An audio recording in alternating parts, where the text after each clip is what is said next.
Ang susunod na programa ay rated PG. Ito ay nangangailangan ng patnubay at gabay ng magulang para sa mga batang manunood. Ang buong akala ni Meredith masasagot na ang matagal na niyang katanungan kung nakaligtas ba ang anak niyang si Lily sa paglubog ng barko dahil kay Glenda Ginoo. Nang malaman ni Meredith na isa si Glenda sa nakaligtas sa paglubog ng barko, kaagad niya itong pinuntahan sa pinagtatrabahuan niya para tanungin ang tungkol kay Emily. Sa kasamaang palad, nawalan rin pala ng anak si Glenda sa paglubog ng barko, kaya ayaw niyang sabihin ang nalalaman niya kay Meredith kahit bigyan pa siya nito ng pera. Pero biglang nagbago ang isip ni Glenda at sinabi niya kay Meredith ang naalala niya na may dalang bata si Emily, kaya ang ibig sabihin patay na ang kanilang mga anak.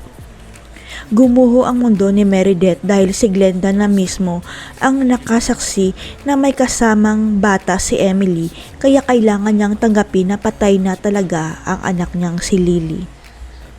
Hinding-hindi mapapatawad ni Meredith si Ka Lorena at Attorney Constantino dahil sila pala ang punot dulo kung bakit namatay ang anak niya, kaya winarningan niya si Lilet.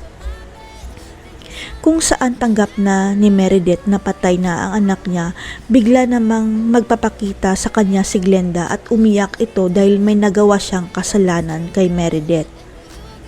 Dito na aaminin ni Glenda kay Meredith na hindi totoong namatay ang anak niya sa barko dahil tandang-tanda niya na walang kasamang baby si Emily sa barko, kaya buhay pa ang anak niya.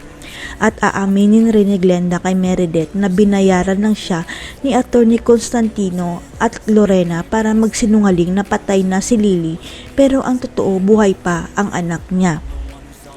Malalaman na kaya ni Meredith na si Lilet pala ang hinahanap niyang anak niya?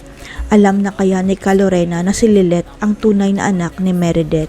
Abangan.